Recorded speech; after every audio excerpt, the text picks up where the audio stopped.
diversos ritmos, estilos, gêneros. A música brasileira é o espelho do nosso povo, formado por diferentes culturas e etnias. E a diversidade de sons do Brasil é destaque do segundo programa desta série. No compasso da riqueza musical brasileira, a gente anuncia o que é destaque nesta edição. Sinfonia multicultural. Pesquisadores falam sobre as matrizes musicais brasileiras e explicam por que nosso país é tão diverso quando o assunto é música. O que explica as nossas preferências musicais? Mas a verdade é que você, todo brasileiro, tem sangue crioulo. Música nas aldeias. A gente veio até a cidade de Aruanã, em Goiás, para conhecer a relação da aldeia Carajá com a música.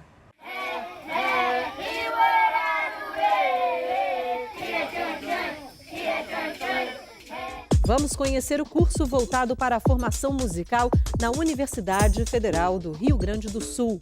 O curso foi criado em 2010 e tem o objetivo de ampliar o acesso de alunos de escolas públicas aos cursos superiores de música.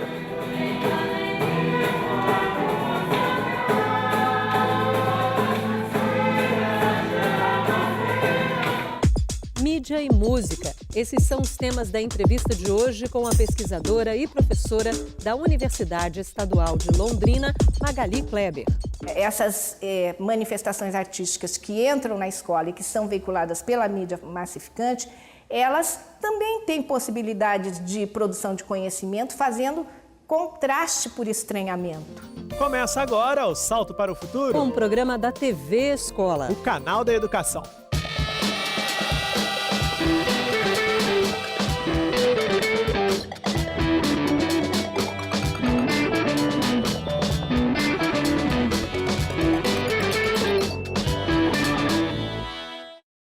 Um cantinho, um violão, um batuque no quintal, uma toada no campo, um arrasta-pé no salão, o batidão do baile funk e o empurra-empurra animado de uma micareta ao som da Axé Music. São tantos os ritmos e sons do Brasil que a gente poderia ficar aqui horas falando sobre todos eles. Mas por que nossa música é tão diversa? Para começar o Salto para o Futuro de hoje, nada melhor do que falar de música brasileira. Música apontada como uma das mais ricas do mundo, que tem a marca da diversidade.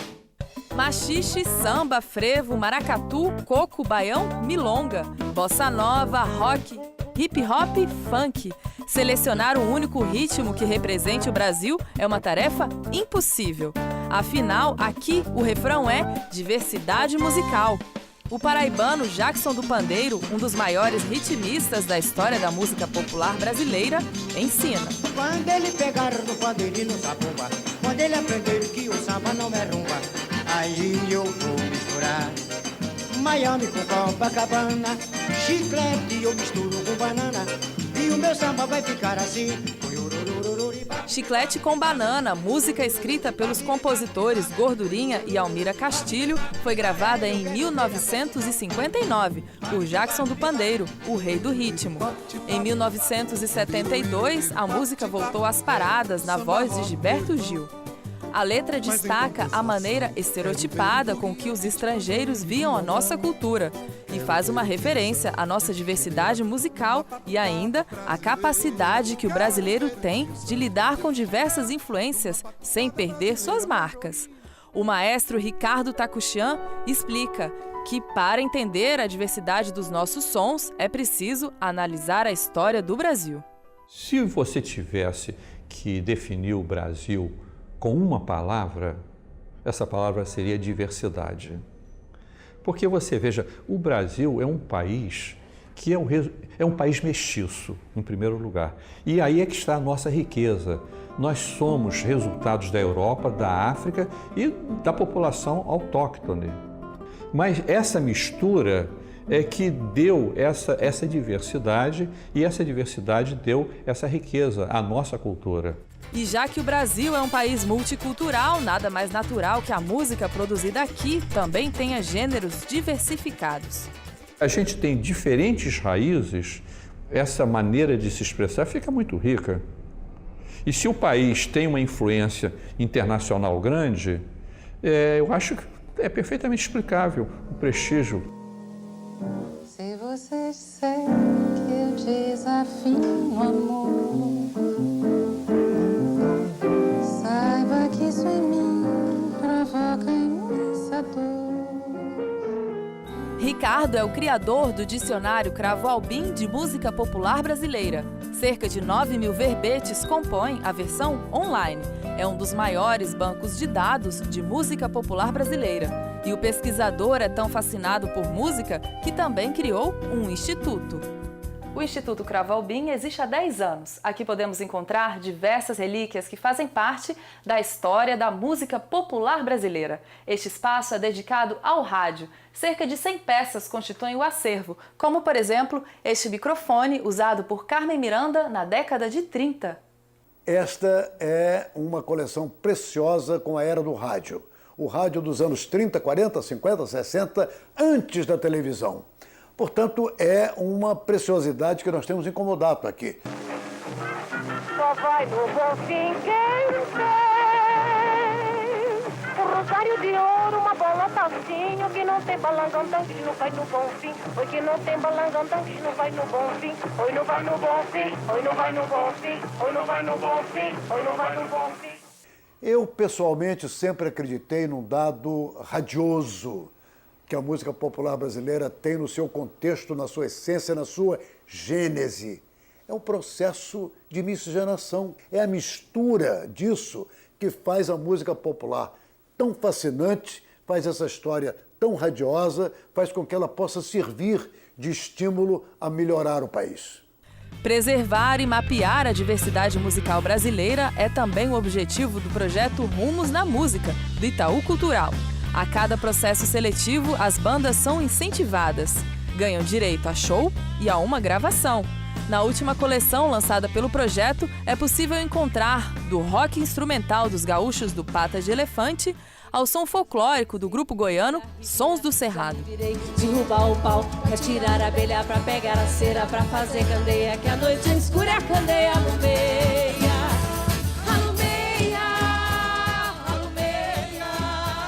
Porque a ideia já é isso, trazer uma seleção diversificada, né?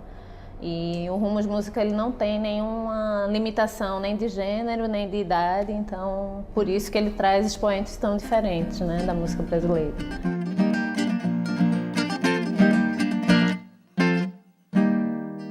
Então você tem entre os selecionados figuras com mais de 70 anos e gente que está começando a carreira, né? Acho que isso já dá uma ideia da diversidade que está aí. Diversidade que está aí, para todos os gostos. Eu acho que o Brasil é o povo mais musical que existe no mundo. A raça Brasil é isso, essa mistura, esse batuque. Eu falo, nossa música começa e termina no tambor. A gente faz funk, rock and roll, bolero, tango, e a gente faz melhor, porque quando a gente faz fica mais swingado. Mas a verdade é que você, todo brasileiro, tem sangue crioulo. Tem cabelo duro, é sarana crioulo, sarana crioulo, sarana crioulo. A gente acaba de ver que existe música para todos os gostos e a formação do gosto musical está entre os objetos de estudo da chamada etnomusicologia. O nome parece complicado, mas a definição é precisa. Diga lá, Murilo. Bárbara, etnomusicologia ou antropologia musical é a ciência que estuda a música do ponto de vista cultural, ou seja, é a análise da música no contexto da cultura em que ela foi criada e onde está inserida. E esse é o tema da reportagem que vamos ver agora. Foi do encontro da antropologia com a musicologia que nasceu a etnomusicologia, uma ciência que estuda a música considerando o seu contexto cultural. A etnomusicologia ela tem como foco da sua pesquisa toda e qualquer manifestação musical. Hoje em dia está muito difícil encontrar alguma coisa que já não se conheça de alguma maneira, né? No entanto, se continua a estudar essas músicas porque sempre há um ângulo novo, uma nova interpretação sobre o papel delas na sociedade, sobre a forma como elas são concebidas, né, por diferentes povos, diferentes culturas. E música é a indagação básica de um etnomusicólogo, né? Porque frequentemente ele vai se debruçar sobre materiais sonoros que não são necessariamente ouvidos como música pelas pessoas do seu próprio grupo social e, no entanto, são considerados musicais e por outras pessoas. Você já parou para pensar, por exemplo, na relação entre o samba que é feito em uma quadra e o vendedor que está lá fora? Os etnomusicólogos já. É o que explica o professor Samuel Araújo. Então essas pessoas, de alguma maneira, para o etnomusicólogo, participam também da música que é feita no interior da quadra, né? Colaboram de alguma maneira. E o etnomusicólogo, em geral, se interessa por esse tipo de olhar também. E os etnomusicólogos fazem um alerta. Quando o assunto é música, é preciso ter muito cuidado com os julgamentos em relação ao que é bom ou ruim. Se o pesquisador tentar, ele próprio, a partir do seu próprio entendimento, definir essa linha divisória entre o bom e o ruim, né, talvez ele incorra em critérios muito subjetivos que o próprio frequentador dos bailes ou o próprio apreciador de um determinado tipo de música não vai validar.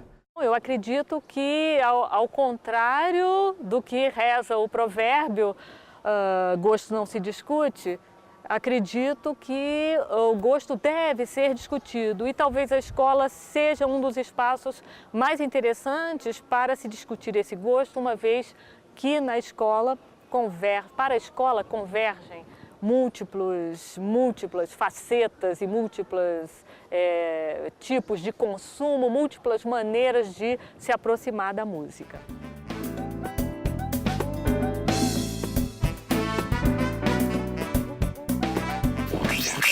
E se você quiser saber mais informações sobre o trabalho e sobre os eventos nessa área, vale a pena visitar o site da Associação Brasileira de Etnomusicologia. O endereço é www.abetmusica.org.br. Antes que os portugueses tivessem descoberto o Brasil tinha descoberto a felicidade. Esta é uma das frases mais famosas do escritor e dramaturgo Oswald de Andrade, um dos artistas mais atuantes do movimento modernista brasileiro. Movimento que valorizava os ideais e a arte genuinamente brasileiros. E se antes de Cabral o Brasil já havia descoberto a felicidade, a música também já corria na veia dos primeiros habitantes dessa terra que viria a ser o Brasil. Por isso, já depois do intervalo, vamos acompanhar uma reportagem sobre os sons e ritmos indígenas no centro-oeste do país. E você vai conhecer o som do povo Carajá de Goiás. É daqui a pouco, Salto para o Futuro volta já.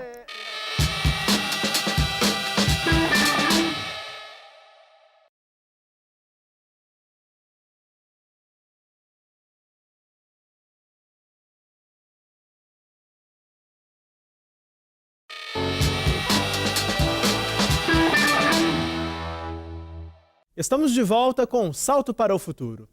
Em 1796, aos 26 anos de idade, um dos maiores gênios da música de todos os tempos recebeu um diagnóstico que mudaria sua vida. Estava perdendo a audição. Estamos falando do compositor Ludwig van Beethoven. Depois do diagnóstico, Beethoven continuou a compor. E essa história é um exemplo de superação diante de uma limitação física. É um exemplo também, Bárbara, da importância da música nas nossas vidas. Agora é hora de avançar no tempo.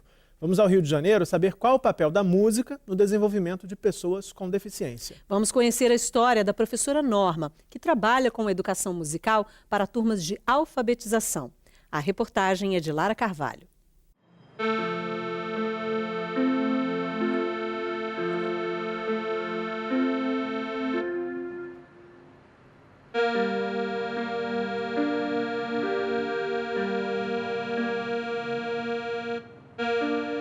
Rodrigo tem dificuldades de fala por causa de uma paralisia cerebral. E foi por meio da música que encontrou formas de se expressar.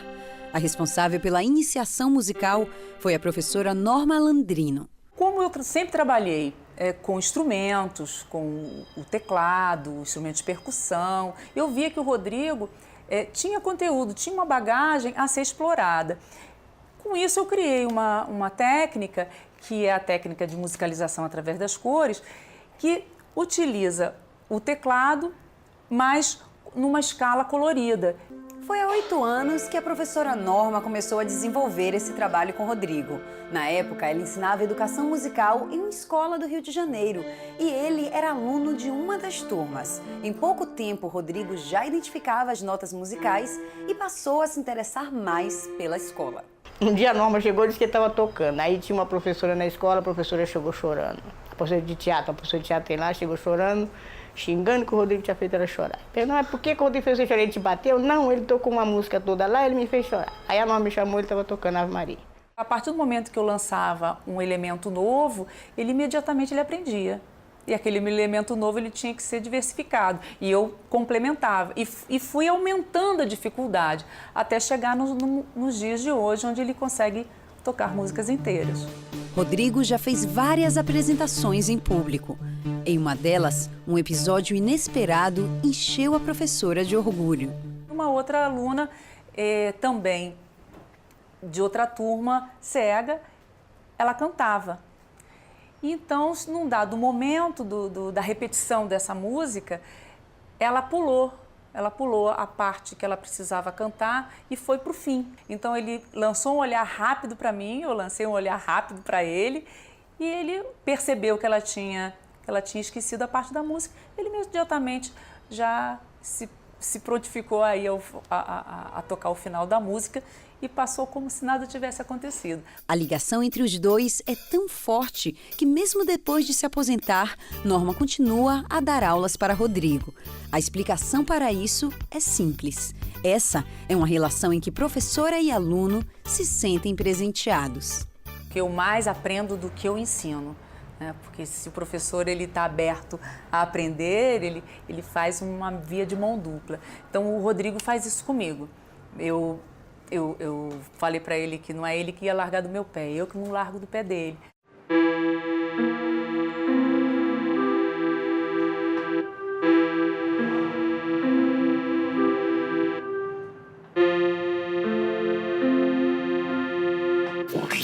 E agora vamos dar um salto até o centro-oeste brasileiro. Próximo ao encontro dos rios Vermelho e Araguaia, pertinho da divisa dos estados de Goiás e Mato Grosso, fica a cidade de Aruanã. O nome é uma referência a um peixe conhecido da região, que também dá nome a uma dança típica dos índios Carajá. E é para Aruanã que a gente segue na trilha de sons e ritmos originais do Brasil, numa aldeia que canta e dança inspirada pela natureza. Nossa guia nessa expedição é a repórter Camila Nin.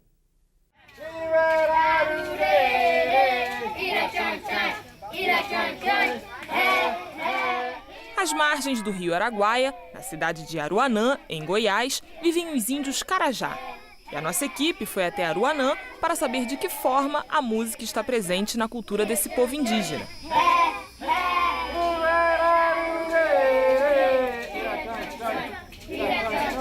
Olha, para nós a música representa assim, uma forma de demonstrar alegria ou tristeza. E a música faz parte porque da atividade cultural nossa do povo Carajá, ela é apresentada em primeiro lugar a dança em início de toda a festividade.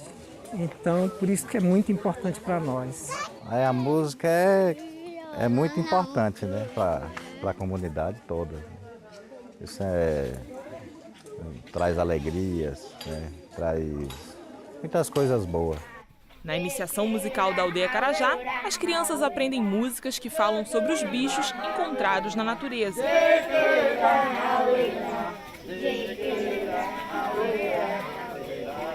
Para nós, os animais têm vida, e tendo vida, tem espírito. Então, o espírito desses animaizinhos conversa com o iniciante. Essas músicas que as crianças cantaram é a música da iniciação. Representa que é uma música mais para criança, né? Isso é uma música que mais ao lado da etnia Gaiapó, que o Carajá vem, é sempre os músicos, né? Eles rodam em aldeias e aldeias. Né? Aí a gente vai gravando essa música, passando também para o colégio. É uma área de educação também. A música representa a natureza, porque todas as músicas que nós cantamos, né, representam os animais. Não só a música, mas também a pintura corporal, tudo tem o elo junto, né? Que a pintura corporal representa uma parte dos animais, né? A música também representa uma parte dos animais, ou então um animal, né? Então a música fala conosco, ela fala com que a gente preserve a natureza, então a própria nossa cultura. Ela tem uma representação muito importante nos Carajás. Para os Carajá, a música também é fundamental em um de seus rituais mais importantes, a dança Aruanã.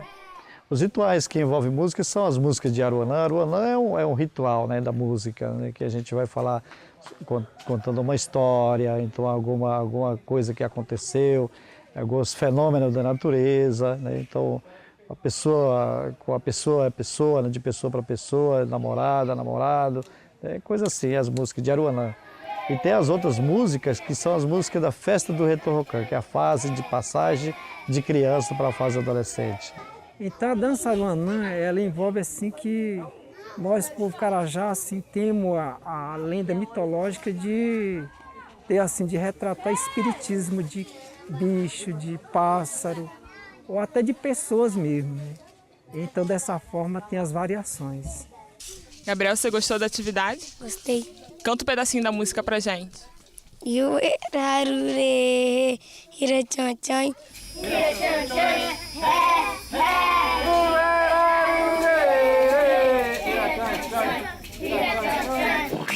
Para democratizar o acesso à educação musical, foi criado em 2010 o curso de extensão em música para alunos de escolas públicas, o CEMEP. E eu fui até a capital do Rio Grande do Sul para conhecer essa iniciativa do Departamento de Música da Universidade Federal do Rio Grande do Sul. A experiência é voltada para jovens e adultos matriculados em escolas públicas da Grande Porto Alegre. Acompanhem. No palco, os alunos fazem os últimos ajustes nos instrumentos. É dia de mais um ensaio para a turma do curso de extensão em música para alunos de escolas públicas. O curso foi criado em 2010 e tem o objetivo de ampliar o acesso de alunos de escolas públicas aos cursos superiores de música. Atualmente, 58 estudantes frequentam as aulas de teoria e percepção musical, violão ou canto aos sábados no prédio do Instituto de Artes da Universidade Federal do Rio Grande do Sul. Tinha sempre uma coisa me incomodando, assim, né, do que eu via aqui no contexto da universidade, de um processo de elitização, assim, né, porque o ensino de música acaba sendo um ensino caro, essa coisa de tradicionalmente ter aulas de instrumentos individuais, né. O ensino de música é um ensino muito caro, por natureza, porque as aulas ou são individuais ou em muito pequenos grupos. Então, muitas dessas pessoas que estudam em escolas públicas não têm acesso a esse ensino porque simplesmente não podem pagar aula individual.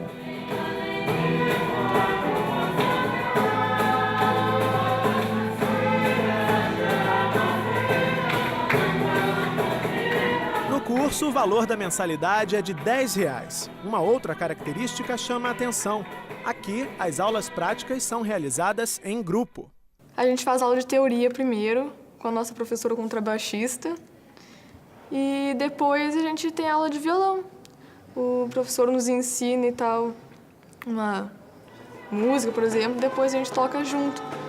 E isso é muito bom, porque em casa a gente não tem com quem tocar junto. Eu comecei a aprender música mesmo, assim, teoria musical, não só, tipo, eu sei tocar aquela música e tal.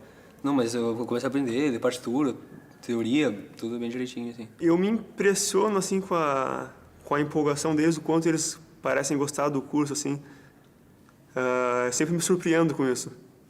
E também com o desenvolvimento deles.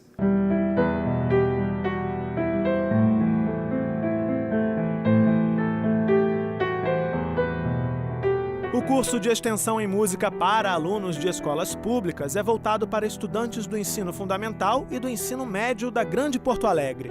Marcela fez a inscrição porque queria ocupar o tempo livre e se encantou pelas aulas.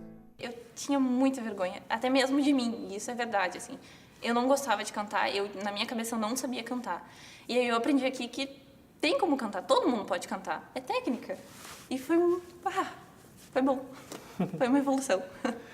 O nosso trabalho, então, aqui é essa conscientização corporal, de conscientizar o que eu estou usando, como é que eu respiro de uma maneira correta para favorecer o meu canto. Então, tudo isso é técnica e é o desenvolvimento do instrumento, que é a voz, para cantar de uma maneira mais saudável e mais eficiente.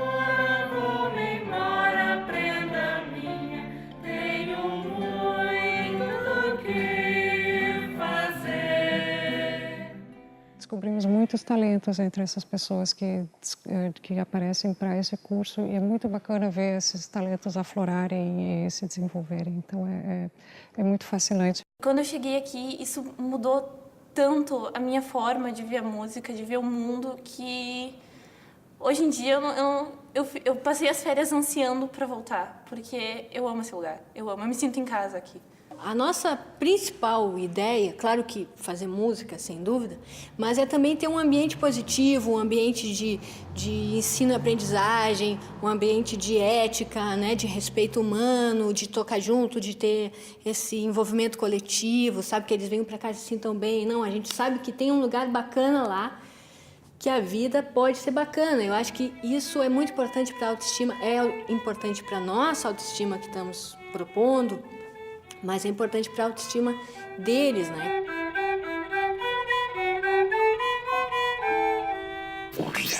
E a música está também na internet, não só nas web rádios ou nos podcasts, mas também no site do Salto para o Futuro. Nesta semana em que a educação musical é destaque aqui no programa, você encontra os textos dessa série e ainda pode votar na enquete. O endereço é www.tvbrasil.org.br/salto. E a relação entre música e mídia é o assunto do próximo bloco. O conhecimento do mundo se dá por diferentes canais. O da música é único. Então não tem nenhuma outra atividade que substitui. Salto para o Futuro volta já.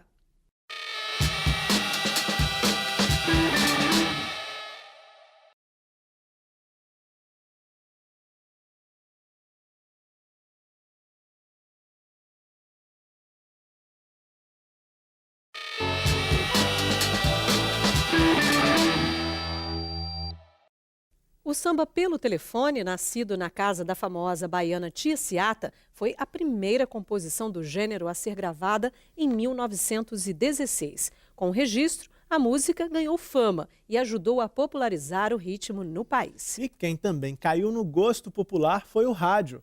Nos anos 30 e 40, o então novo veículo virou sucesso absoluto e lançou nomes como Dorival Caymmi, Carmen Miranda, Calbi Peixoto, Luiz Gonzaga, Marlene e Emilinha Borba. Já nos anos 60, foi a vez da televisão investir em atrações musicais. Festivais e programas de auditório estavam entre os destaques da programação. Hoje, a indústria fonográfica, o rádio e a televisão alimentam e, ao mesmo tempo, dividem espaço com as rádios e os sites de música na internet. E é a relação entre música e mídia o tema da entrevista do programa de hoje. A nossa convidada é a pesquisadora e professora da Universidade Estadual de Londrina, Magali Kleber. Acompanhe.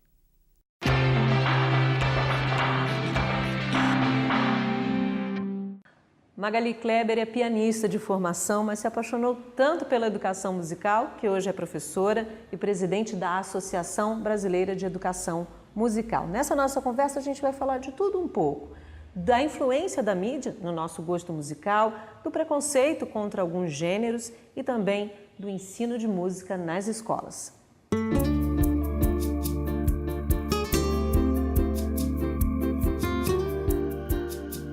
Magali, vamos começar falando da relação entre a mídia e formação de gosto musical. Qual é o papel das diferentes mídias, rádio, TV, internet, na atual cena musical brasileira, né? Como essas mídias influenciam o nosso gosto musical?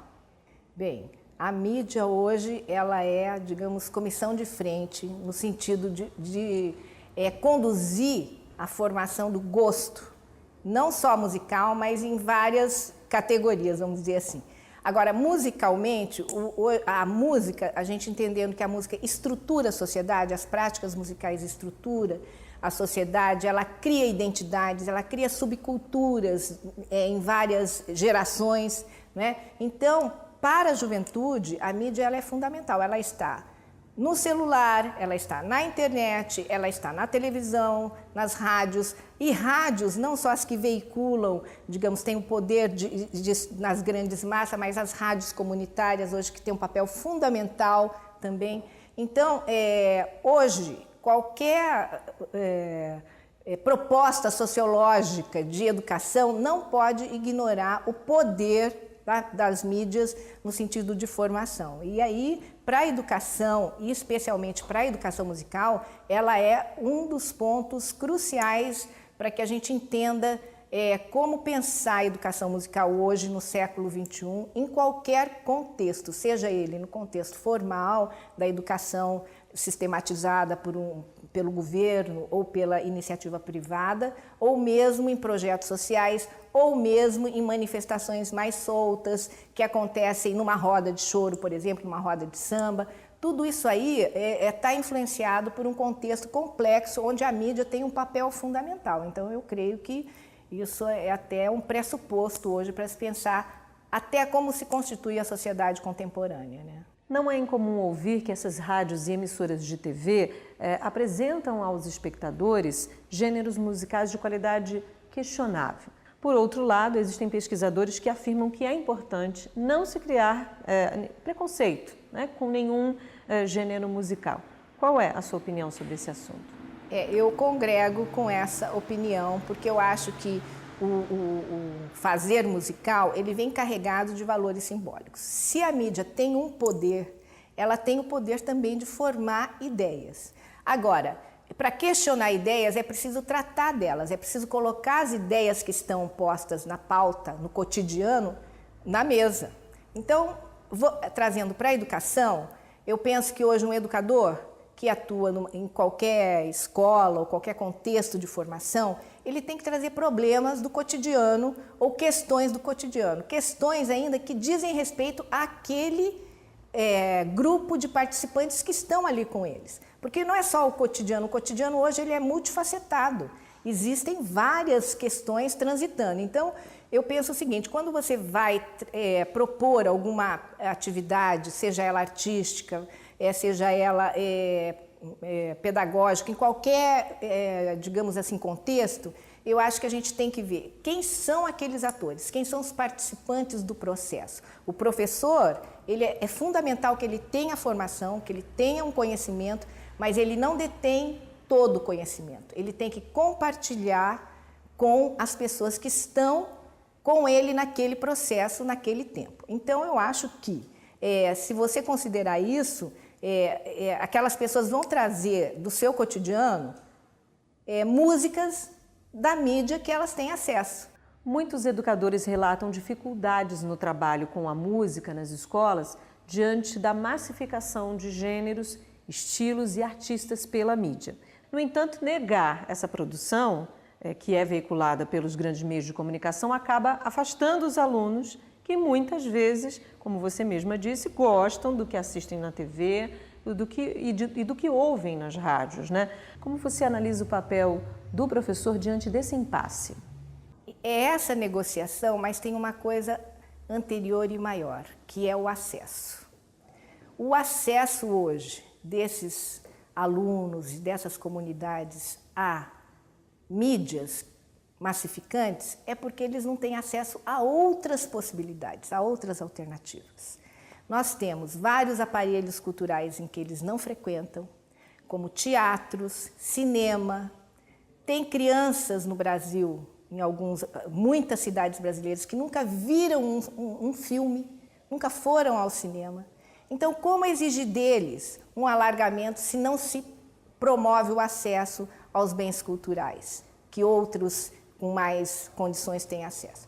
Então, é preciso entender que, se o acesso é aquele, é desse capital social e artístico que nós temos que partir, e não negar, porque negar significa eu também desvalorizo a sua comunidade. E aí eu acho que essas manifestações artísticas que entram na escola e que são veiculadas pela mídia massificante, elas também têm possibilidades de produção de conhecimento, fazendo contraste por estranhamento.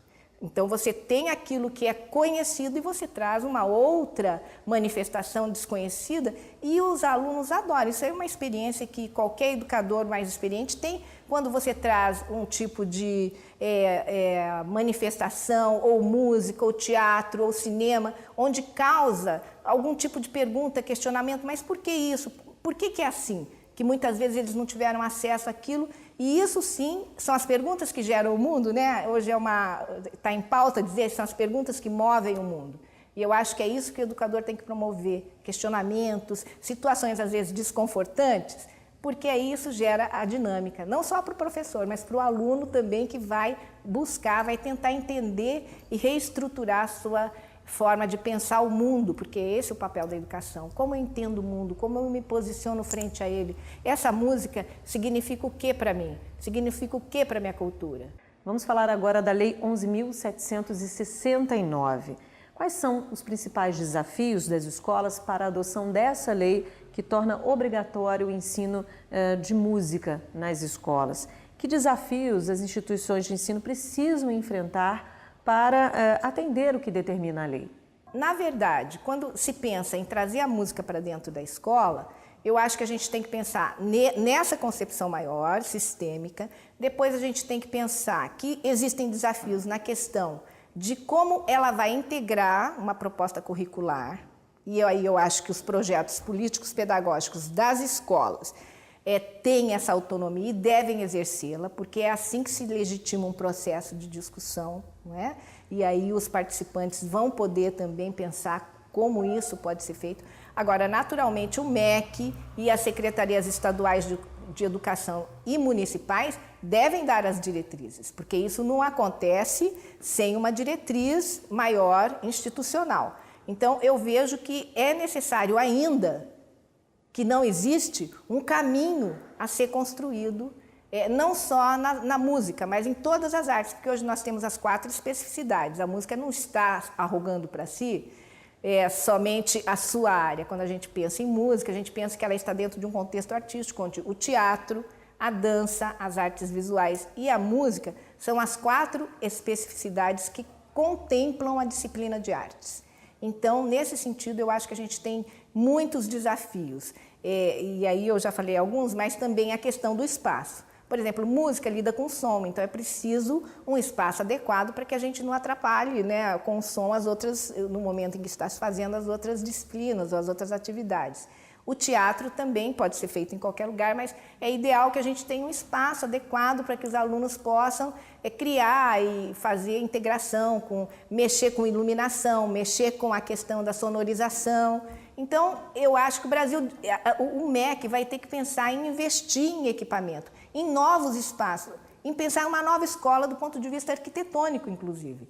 Porque a escola hoje ela é pensada nas salas, na sala do professor, onde estão os espaços de encontro, o pátio, o lugar onde os alunos se encontram e ali existe uma troca, um compartilhar e uma possibilidade de troca de relações intergeracionais também. Então, eu acho que aí é uma questão estrutural mesmo, que a gente tem que estar contribuindo no sentido de pensar um novo espaço simbólico estruturado arquitetonicamente para que ele possa promover essa dinâmica social, essa dinâmica em que existem produções que surgem de uma conversa ou de uma brincadeira informal. As brincadeiras são tão importantes, as brincadeiras, né? A questão lúdica que se fala. O lúdico, você não planeja o lúdico, você tem que... Ele acontece num papo, né? Você pensa numa mesa de bar, onde surge um samba, por exemplo. Quantos sambas, quantas músicas surgiram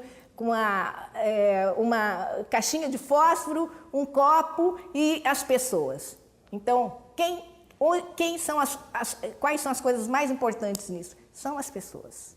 Você falou aí de alguns desafios que são dos sistemas, né, das secretarias, dos governos, mas existe um outro desafio que está dentro da escola, né, que é a escolha, né? O que vai se escolher para trabalhar, um conflito que pode haver aí entre professores, gestores, com a escolha dos gêneros a serem trabalhados nas salas de aula, nas escolas. Como é que você vê a administração desse conflito? Bem, eu acho que nesse ponto, os cursos de formação, as licenciaturas em música que formam o educador musical, elas são cruciais. Porque a universidade hoje vem discutindo, os cursos de licenciatura no Brasil, vem discutindo essa questão. E assim, existe uma linha conceitual em que já está, digamos, como pressuposto que a diversidade cultural e musical, ela deve ser ponto de partida e respeitada. E aí, o que eu penso? Eu acho que nós temos que pensar em políticas de curto, médio e longo prazo. Neste momento, nós podemos pensar em cursos de capacitação para os professores da rede, no sentido de estar discutindo essas questões que você coloca, que são conceituais, mas também elas encaminham para práticas, para vivências musicais outras, porque esses professores também precisam viver outras experiências musicais e estéticas para ampliar esse repertório. Então, eu vejo assim que se a gente tem que estar negociando, porque afinal isso também requer negociação, porque quando você vai para gosto, você discute questões até de crença, né? Então, é preciso que a gente também estabeleça a mediação de conflitos, porque vai acontecer. Não adianta a gente ir pensar em discutir, por exemplo, gosto musical, o que vai entrar, o que não vai entrar na escola, sem estar preparado para conflitos. E é importante que digamos, o educador, o gestor, o diretor de escola esteja preparado para conduzir isso, né? Para que isso não vire uma coisa, assim, digamos, chegue num ponto com um nó cego. Então, você toca numa questão muito importante, porque é um dos pontos que a gente realmente tem que pensar para desencadear. E aí eu acho que os cursos de licenciatura, eles devem ter um papel fundamental no sentido de onde tem curso de licenciatura e fazer projetos pilotos no sentido de pensar projetos que nos deem boas práticas, nos deem retorno de boas práticas, para então ir alargando isso. E como eu falei, são momentos emergenciais, políticas emergenciais, né, que a gente não vai ter condições de, digamos assim, implementar essa lei de hoje para amanhã no Brasil inteiro, quando nós temos ainda deficiência de professores de áreas como português e matemática, né? Nós temos essa perspectiva, não somos ingênuos, mas nós acreditamos piamente que a música, ela deve entrar, faz parte, é um direito de todo brasileiro aprender música na escola. Você é uma pesquisadora do ensino de música em organizações não governamentais. Esse foi, inclusive, o tema da sua pesquisa de doutorado. O que as experiências dessas ONGs podem ensinar para as escolas? Uma das coisas que me chamou muita atenção é que as ONGs trabalham com demandas próximas às comunidades. E o protagonismo, o pertencimento, ele de fato é praticado. Nas ONGs que têm esses conceitos e que estão indo muito bem. Hoje são até ONGs que se projetam internacionalmente. Nós temos aí, podemos citar várias, né? O Afro-Reg, o projeto do Carlinhos Brown, entre outras que são incógnitas, que estão fazendo trabalhos maravilhosos também. Aqui o projeto Vila Lobinhos, no Rio de Janeiro, São Paulo, o Meninos do Morumbi, a ONG que eu pesquisei em São Paulo. Então, o que eu pude perceber na minha pesquisa é que, assim, chega um adolescente com um problema que é ligado à droga, violência de qualquer natureza, pode ser sexual ou psicológica, aquilo é pensado e tratado como uma questão essencial para que aquela criança permaneça na ONG. Então, quer dizer, existem outros suportes, como da psicologia social, da ação social, né, que dão essa condição de se pensar nesse ser que traz da sua casa, né, às vezes problemas, fome, por exemplo. Essas ONGs dão conta de dar uma alimentação adequada, muitas delas, né? E essa formação psicológica, que eu acho que é fundamental que a gente pense, por exemplo, o adolescente. Vamos pensar aqui na violência urbana, que hoje assola uma juventude toda. O Brasil hoje, estatisticamente, é o país onde o homicídio de jovens de 12 a 25 anos tem endereço, sexo, cor e gênero, né? Que é o jovem garoto negro vivendo em favelas e periferia urbana. Por quê? Porque existe um sistema que está cooptando esses jovens e eles acabam ficando sem alternativa. O que nós vamos fazer com esse jovem que está lá na escola? Nós vamos segregar? Nós vamos discriminar? Ou nós vamos pensar que, no caso da música, nós que somos educadores, a música é um fator potente no sentido de, não é nem resgatar, é de dar dignidade para ele, é de dar um sentido para a vida dele. E isso as ONGs têm mostrado, que é possível, mediante as práticas artísticas, você reestruturar a identidade das pessoas. Magali, para a gente fechar esse bate-papo, o que o ensino de música pode proporcionar aos alunos?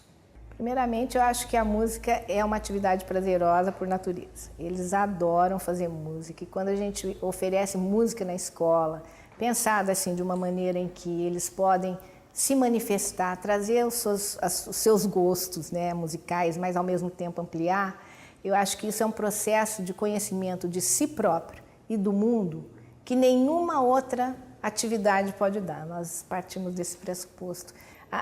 O conhecimento do mundo se dá por diferentes canais. O da música é único, então não tem nenhuma outra atividade que substitui, né?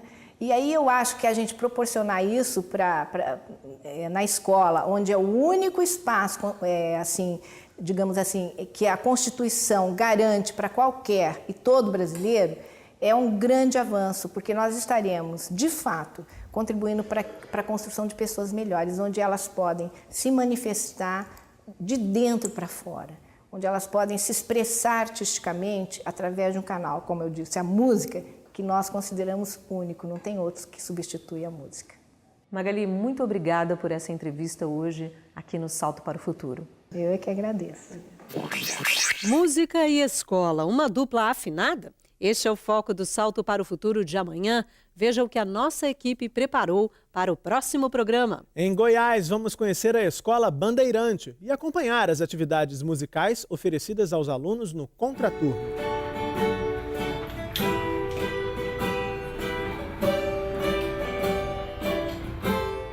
Vamos ver e ouvir a Orquestra Vila Lobos, em Porto Alegre. No repertório, o sucesso da MPB Olhos Coloridos. E olha só quem conferiu o trabalho dessa gurizada.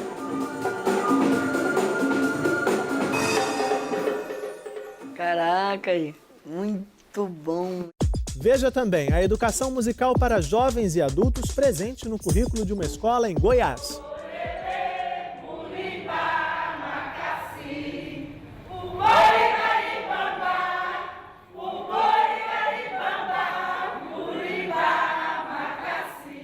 E em Niterói, região metropolitana do Rio de Janeiro, acompanhe como se dá a formação musical em uma turma de educação infantil na creche mantida pela Universidade Federal Fluminense. E não perca, amanhã a entrevista é com Wanda Freire, professora da Escola de Música da Universidade Federal do Rio de Janeiro.